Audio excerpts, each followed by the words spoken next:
Welcome to Faith and Freedom. For the next few minutes, we hope to inform, inspire, and encourage you as we discuss the legal victories and challenges to your fundamental freedoms and religious liberties. Faith and Freedom comes to you from Liberty Counsel, a civil liberties education and legal defense organization. Join us now as Matt Staver, the President and General Counsel of Liberty Counsel, explains the latest legal issues all across this country in the courtrooms of America. Liberty Counsel is winning the battle for your constitutional freedoms. When thinking of Israel, ask yourself WWAD. We're going to be talking about it today on Faith and Freedom. I'm Matt Staver, founder and chairman of Liberty Counsel. Also joining me is Sean Akers, vice president of Middle Eastern Affairs for Liberty Counsel. You know, Sean, when you and I were in Israel in June of 2011, we met privately with Prime Minister Benjamin Netanyahu, and he said, you need to think of WWAD when you think of Israel. What would America do? What would America do, for example, if we were asked to return to the borders of 1776? Or what would America do if we were asked to return New Mexico and some of the other Midwestern and Western parts of the country to Mexico, which certainly was the entity that owned all of that land at a certain time? What would we do? Well, we would think that it's absurd, especially if another country was telling us to go back to the 1776 borders. Well, when the discussion says go back to the 1967 borders, it's also absurd. And when the discussion says that Israel can't defend itself, it's likewise absurd.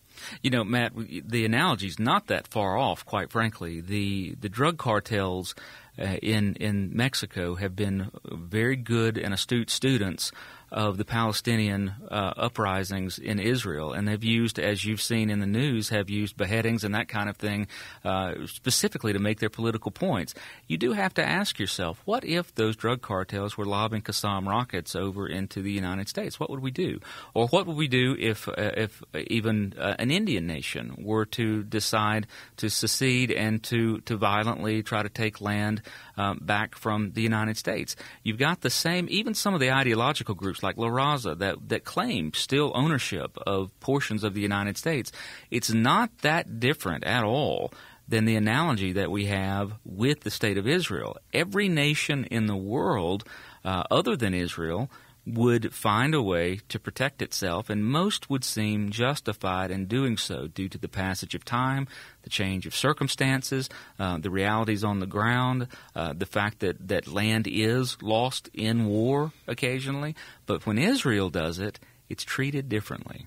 You know, when you go back and you think about the 1967 borders, which President Barack Obama said that Israel ought to go back to the 1967 borders, it's a ridiculous notion when you think about it, especially when you go there and you actually see the land. In 1967, Israel was attacked from all of its various sides. In the south from Egypt, in the west from Jordan, in the north from Syria and Lebanon. Came at Israel from all these different angles to destroy Israel.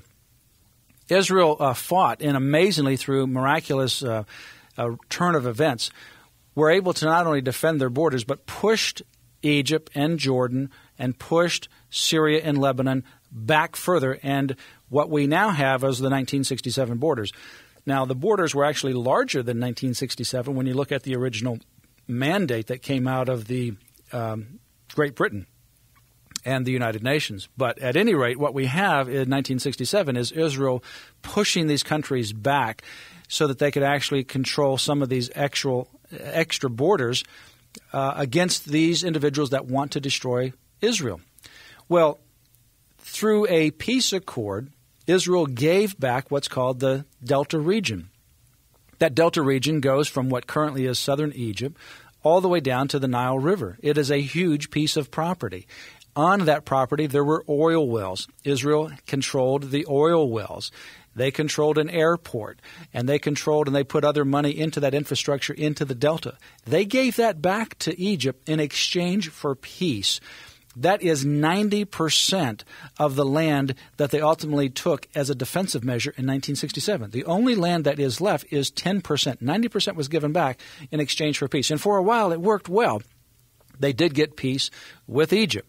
The question now is, with the Muslim Brotherhood being based in Cairo, where they've now spread throughout the world, whether or not that peace will continue, because the Muslim Brotherhood is very influential there in the Middle East and certainly in America, and does not recognize Israel's right to exist. So that peace that they ultimately exchanged the land for may ultimately now it's on a very thin reed. So what's left now is the so-called West Bank, Judea, Samaria, and the northern part, the Golan Heights. And if you were to give back the West Bank, that makes Israel 9 miles wide at the center. It literally is a suicide mission to give that kind of land back to the Palestinians at this point. You know, Matt, and it becomes even more complicated when other countries begin to get involved. You pointed out that with the uprisings over the summer in Egypt and the Muslim Brotherhood taking a stronghold in Cairo, you would think that the rest of the Muslim world would say, hey, wait a minute, that's a revolt and I'm not going to get involved with that. But as you know, just a few weeks ago, the Prime Minister of Turkey made a special trip to Egypt, to Cairo, and it's cutting off its negotiations, it's cutting off its diplomatic ties with Israel, and encouraging Egypt to cut off its diplomatic ties with Israel so that it can form diplomatic ties between Turkey and Israel. In other words, the whole world is gathering around Israel. So that piece of land, it has happened historically, repeatedly with Israel. Every time they've given up land for peace, which is what they did there, you described it so very well, 90% of that they gave up, now is once again in the same dangerous territory that it was prior to that peace accord.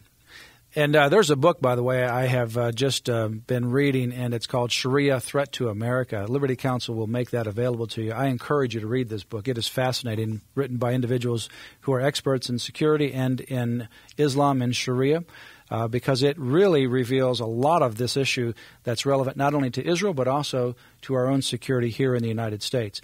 One of the individuals, when we were in Israel during the week of the UN deliberation or meeting in New York, in which Mahmoud Abbas presented his petition for statehood for the Palestinian Authority, presented a message to us. He is an individual who has been an advisor to a number of Israeli prime ministers, very well connected. He got up and he began speaking. He put a lemon on the podium, and he said, "This is a miracle." He asked what it is, and we said, "It's a lemon." He said, "No, it's a miracle."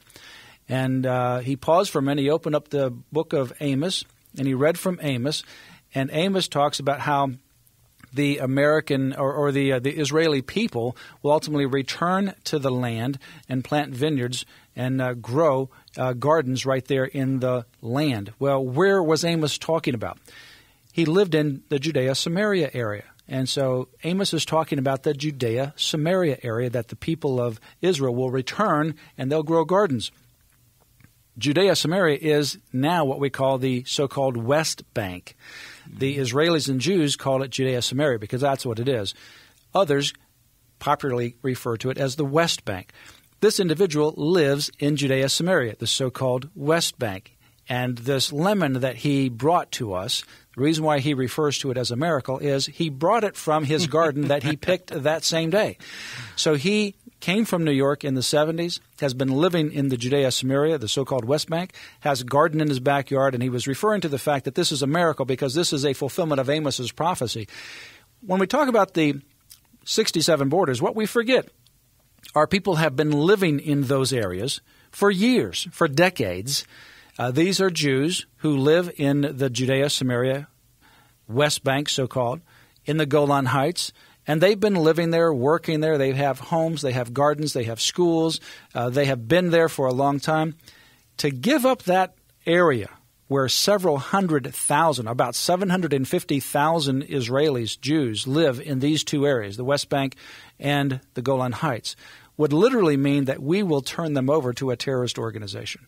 You would place them literally under the authority of an organization whose very mandates say that you're going to convert or you're going to live a second-class lifestyle or you're going to be removed or something. It doesn't work out well for anybody. It never has. And unfortunately, Matt, it seems that the Palestinian people, not the folks that are pulling the strings, but the Palestinian people are the ones that are really the pawns in this whole scheme, that they get pushed to one direction and pushed to another by larger forces that are more concerned not with gaining land or resetting borders, but with removing Israel from the face of the earth. Well, give us a call at Liberty Counsel. You can support our ministry through a number of ways. You can go to our website at lc.org and make a secured credit card contribution right there online. You can also text us at 20222. That's 20222. and a contribution of $10 will be sent to Liberty Counsel, 20222, subject line LC. Put subject line LC and text at 20222. You can also join us on Facebook and become a fan of Liberty Counsel. That's facebook.com/Liberty Counsel, facebook.com/Liberty Counsel. And make sure that you order our Stand With Israel bumper sticker and sign the open letter both to our government officials and to the Prime Minister of Israel, Benjamin Netanyahu, that we stand with Israel. You can do that by going to Liberty Counsel's website today at lc.org. That's lc.org. You have been listening to Matt Staver of Liberty Counsel. Our hope is to encourage and inspire you to stand up for your faith, family, and freedoms. We can accomplish a lot when we work together. Get informed and get involved today. Sign up for our free monthly newsletter, The Liberator. We will send it out to you free of charge. Stay informed with our Liberty Alert email update. Just click on the website at www.lc.org or call us at 1-800-671-1776. Tune in next time to learn more about your rights right here on Faith and Freedom.